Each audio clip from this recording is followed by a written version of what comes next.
Yeah, hi peeps, test back in all Scott Box once again. This is just another quick video about the Scottish independence, like 4 days away from the referendum. And I do believe that the yes vote is climbing, There's still sort of like 51% for no, 49% for yes.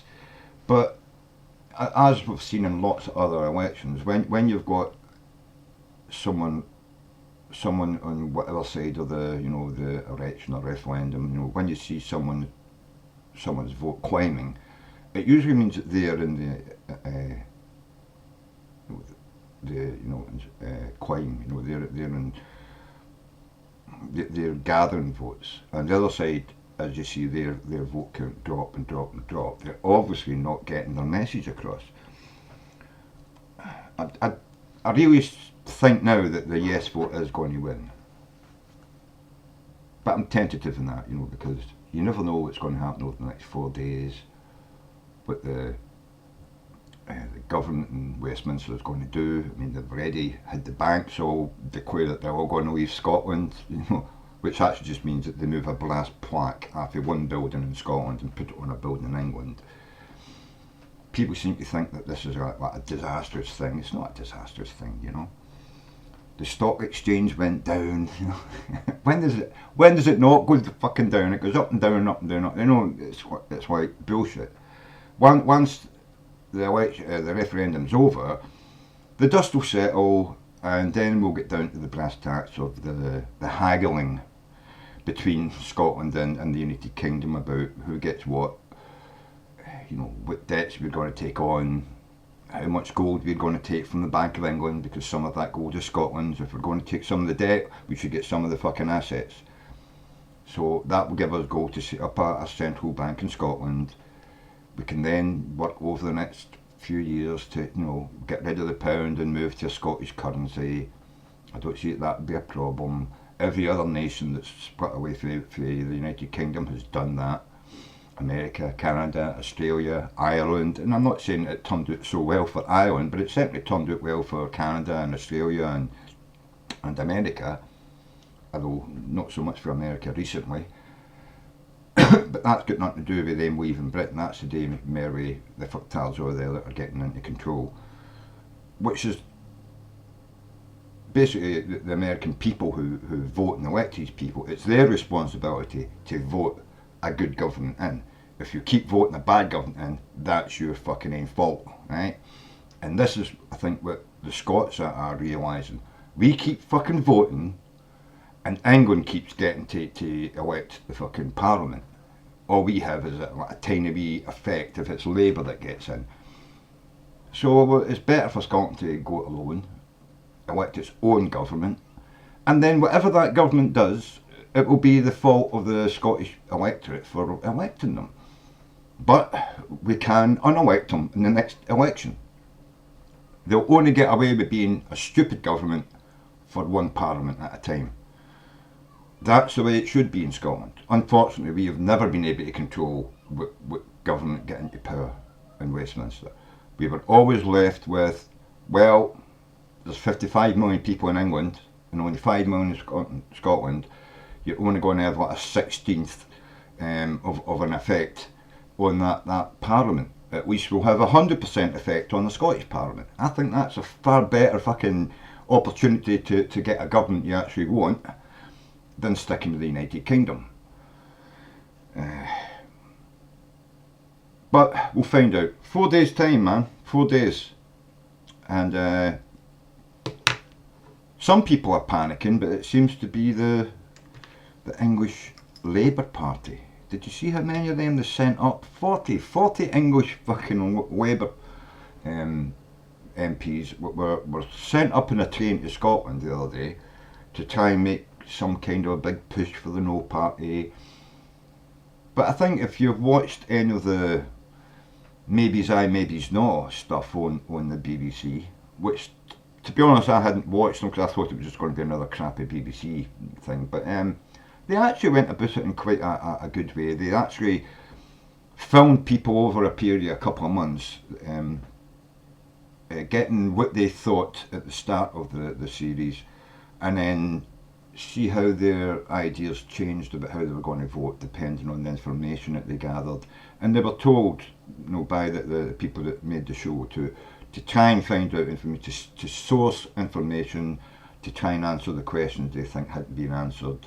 And it was enjoyable for me to see people who were definite no's spend some time finding out what the benefits would be of being an independent nation, and the downsides as well, and then compare that to what we've got staying with the UK and change their no vote to a yes vote simply on the basis of those facts.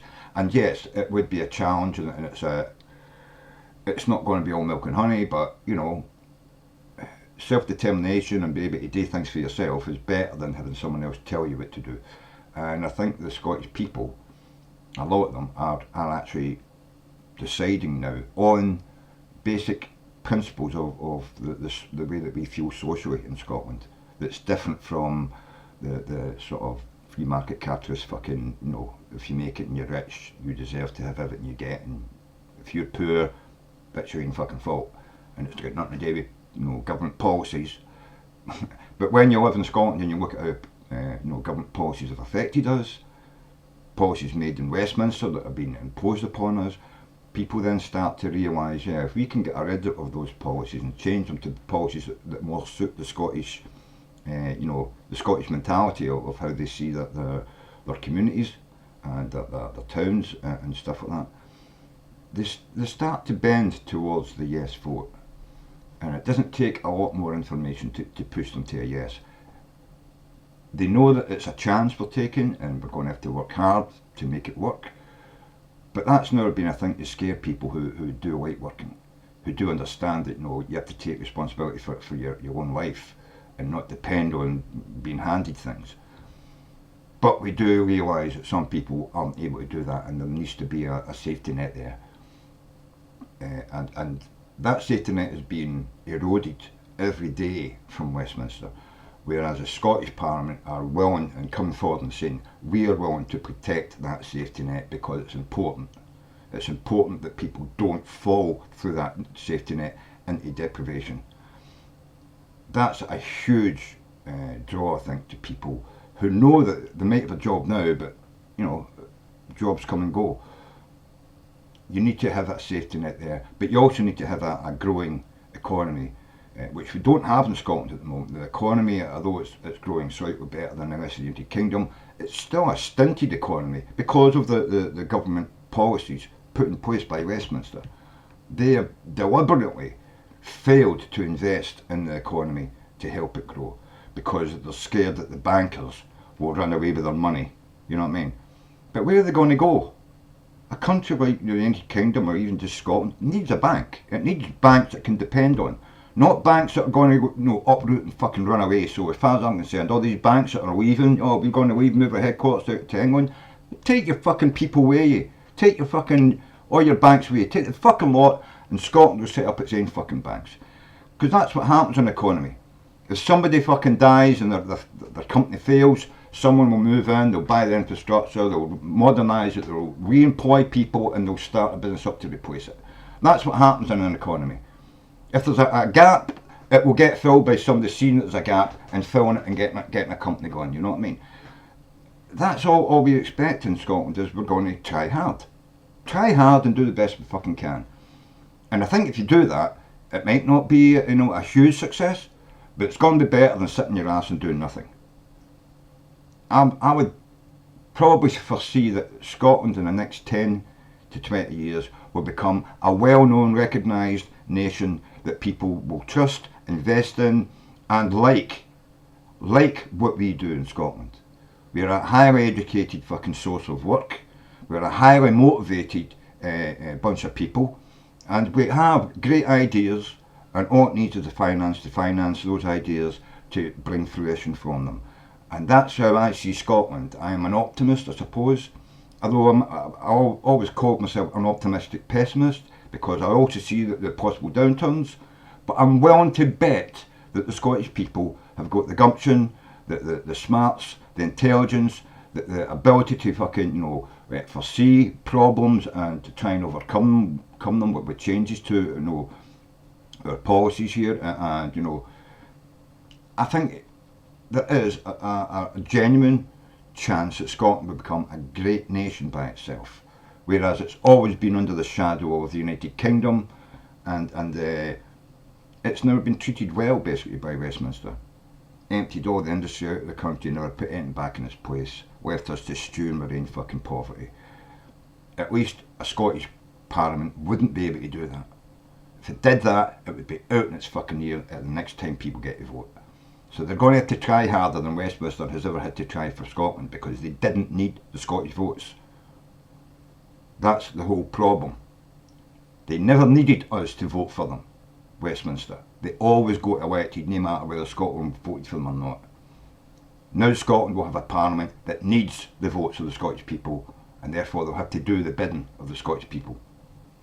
So